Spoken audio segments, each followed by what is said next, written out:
Halloween and the Day of the Dead are celebrated during the sign of Scorpio, and for good reason. Scorpio is one of the deepest signs in astrology and has been associated with various morbid, transformative, and sexual themes throughout the ages. Like the season of fall, the scorpion is symbolically associated with disintegration and the process of breaking down. The dissolving component is due, in part, to the fact that all scorpions are poisonous.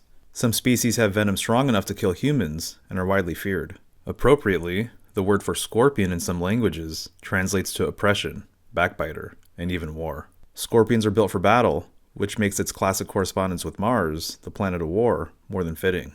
With war, along with life itself, comes death. At its core, Halloween is an acknowledgement of death and the mysteries that follow. In fact, Scorpio is referred to as the gate of the great mystery. I believe this is a reference to the fact that the sign exists where the path of the sun intersects with the Milky Way. And interestingly enough, the center of our galaxy is just behind Scorpio. This is likely what's being referenced when various traditions make mention of a mother scorpion or scorpion goddess greeting the souls of the dead in the afterlife. It makes sense then that messages and gifts for ancestral spirits are best received around this time of year, under the scorpion's influence. Leaving offerings for the dead is ancient, and in a way is similar to giving children, who are often dressed like tricksters, ghosts, and the deceased, candy on Halloween. A half-hearted treat, or no treat at all, may leave visitors unsettled, and tricks could ensue. As the holiday implies, it's after dark when the mischievous and the mystical unfolds. This is when the mysteries are fully embraced, and the spirit realm is thought to be closest. Skeletons are common decorations this time of year, which speaks to Scorpio's themes of decomposition and the fact that our bones are the last to decay after death. In some cultures, the bones of loved ones are collected and used as a means to communicate with the departed. The infamous death card is ruled by Scorpio and is the only skeleton featured in classic decks.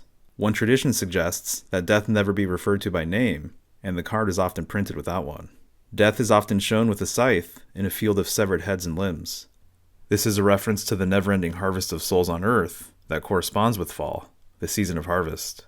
It's during this harvest we pick pumpkins, carve them into severed heads, and give them life with a flame, but only for a night. Without the seasonal changes of fall, there would be no abundance in spring. The same way the sun sets, so it can return once again. Life and death are not only reminders of each other, but gates to each other as well. And the more you study the two, the blurrier the line becomes. In a lot of ways, Halloween is a celebration of blurred lines.